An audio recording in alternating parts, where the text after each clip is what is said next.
हम कितना पुण्य कर रहे हैं और हम कितना पाप कर रहे हैं।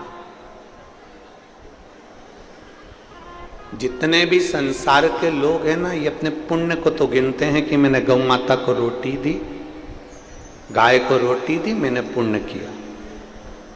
बोलो सही बात है कि गलत है? मैंने भूखे को भोजन कराया, मैंने पुण्य किया। दुनिया के लोग अपने अपने पुण्य को गिनने में लगे हुए हैं कि हमने गौ माता को रोटी दी, पुण्य कमा लिया।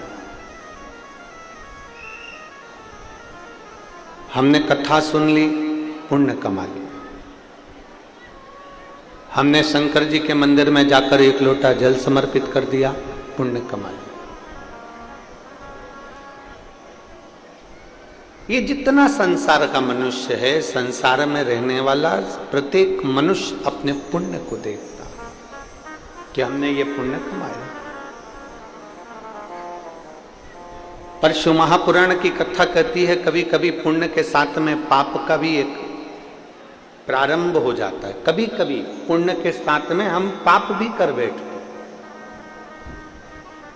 सबसे पहली रोटी किसकी बनती है? जम के बोलो जरा।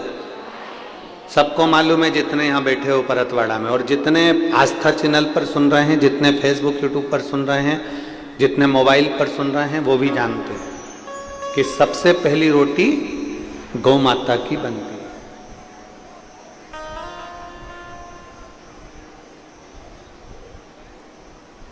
झूठ मत बोलना, थोड़ा सा सत्य बोलना। सबसे पहली रोटी गौ माता की बनती है, पर सबसे आखिरी में गौ माता के मुंह में जाती है।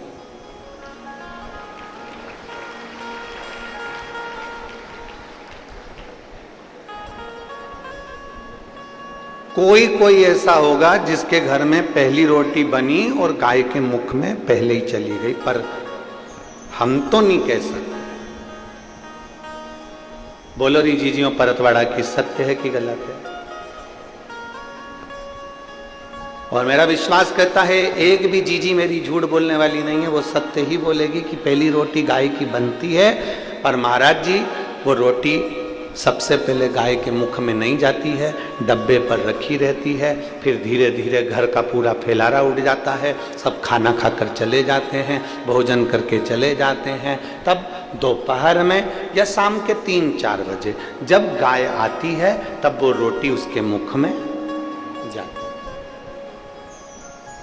बनी कब थी? सबसे पहले। गई कब? सबसे आखिरी। अब वो रोटी में चींटी हो गई, पानी पड़ गया, थोड़ी कड़ली ठठ हो गई, थोड़ी सूख गई, उस पे जो सब्जी या शक्कर या गुड़ रखा था वो भी चींटियों ने घेर लिया। आखिरी में वो गौ माता के मुख में गई। अब पहली रोटी ही अगर बनी थी और वो गाय माता के मुख में चली जाती तो पुण्य 4 गुना मिलता कि नहीं मिलता? बोलो, जम के बोलो जरा। मिलता ना, पर वो गौ माता के मुख में आखिरी में गई है। जैसे रोटी पहली बनी और आखिरी में गाय के मुख में गई, उसी तरह हमारा जीवन है। हम जब ताजी रोटी रहते हैं, छोटा बच्चा रहता है, तो कहते हैं अभी इसकी कोई पढ़ने की उम्र है, अभी कोई इसकी भगवान के भजन करने की उम्र है, अभी कोई इसकी कथा सुनने की उम्र है। हमने वो रोटी को धीरे धीरे सेक कर रख तो दिया, पर वो रोटी धीरे धीरे बढ़ते बढ़ते बढ़ते बढ़ते जब बुढ़ापा आता है, तब लोग कहते हैं कि मैंने बचपन तो गवा दिया, जवानी गवा दी, अधेड़ी गवा दी, पर जो आखिरी बुढ़ापा, तब लोगों के समझ में आता है कि अब मैं बुढ़ापे में भगवान का भजन करूंगी। तो भगवान भी कहता है, जब रोटी ताजी थी तब मुझे दी नहीं, और आखिरी में जब ये रोटी पूरी सड़ गई तब तू ला जाकर मुझे दे रही है, तो वो किस काम?